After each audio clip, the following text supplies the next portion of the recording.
طبعا عارفين النهارده هنعمل ايه؟ هنعمل احلى غريبه دايبه، يعني ريحتها جايبه لاول الشارع. غريبه ناعمه ودايبه. هقولك كل التفاصيل بتاعتها، هقولك ازاي تقطعيها كمان بكيس. النهارده هنعملها بكيس مش هنشكلها يدوي. هقولك كل التفاصيل وازاي بالظبط تعايري مقدار السمنه عشان تطلع معاكي مظبوطه. يلا بينا نبدا. بسم الله ونصلي على الرسول عليه افضل الصلاه والسلام. اول حاجه عندي كوبايتين من السمنه. انا سيحت السمنه عندي وعايرتها كوبايتين بالشكل ده. لو انا عايرت السمنه وهي مجمده مش هيطلع معايا المقدار مظبوط. يبقى انا بعايرها كده وما اشتغلش بيها كده، لا، هدخلها التلاجة تجمد معايا ونبدا نشتغل مع بعض بالمقادير المظبوطه جدا. يلا بينا. عندي هنا كوبايتين من السمنه بعد ما تجمدوا، ماشي عليها كوبايه من السكر البودر الا معلقه كبيره.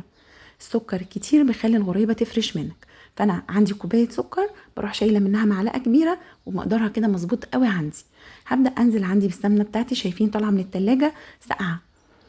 وهنزل عليها كمان بكوبايه السكر البودر الا معلقه كبيره.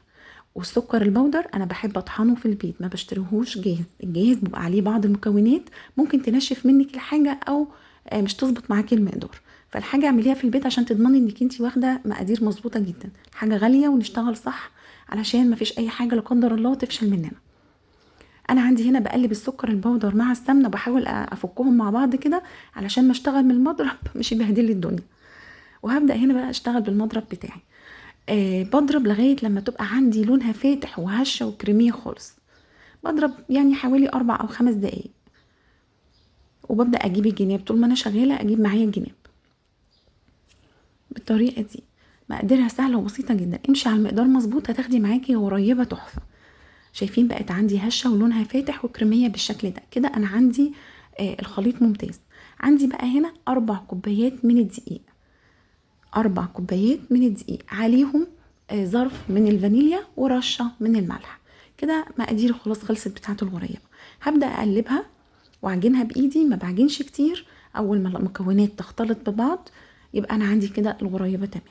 هنشوف مع بعض دلوقتي بعجنها بالطريقه دي. مش عجن لا، بايديا بطراطيف صوابعي ببدا الم العجين.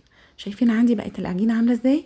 تبقى بالشكل ده كده. كده العجينه عندي ممتازه، ولو حابه تشتغلي بيها على طول اشتغلي. ممكن ادخلها بقى التلاجة. انا هدخلها التلاجة تركن عندي شويه علشان انا كنت عاجنه اللانكشاير كنت عايزه اعمله، فقلت انا ادخلك بقى التلاجة. اول ما طلعت من التلاجة شايفين محجره عادي والله مفيش اي مشكله، بالعكس ده كده هتطلع معايا احلى غريبه كمان. ببدا بايديا ان انا افككها بترجع معايا زي الاول واقطره كمان. بقت عندي بالشكل ده. شايفين عجينه طريه وتحفه. تقدري تشكليها بقى في المرحله دي بايدك او بتحطيها في كيس بالشكل ده كده وتبداي تشكليها. طبعا الطريقه دي سريعه جدا، ما اخدتش مني 10 دقايق بالظبط، بمنتهى السهوله. طيب هقولك على خطوه كمان. لو انت شايفين بالكيس سهله جدا جدا والعجينه بتنزل معاكي ممتازه. انا هنا حطيت السبرينكلز او الخرز بتاع الغريبه.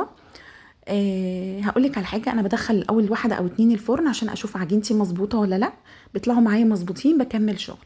طيب لو فرشه معايا شويه بزودها معلقه دقيق. لو حسيتها مفروله قوي مش ظابطه معايا بزود لها معلقه سمنه واظبط الدنيا معايا.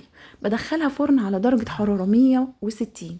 بتاخد معايا حوالي 20 دقيقه في الفرن، تاخد لون بس من تحت، ما بفتحش عليها من فوق. بتطلع معايا بالطريقه والجمال والحلاوه دي، هشه ودايبه وريحتها جايبه لاول الشارع. وكل سنه وانتم طيبين.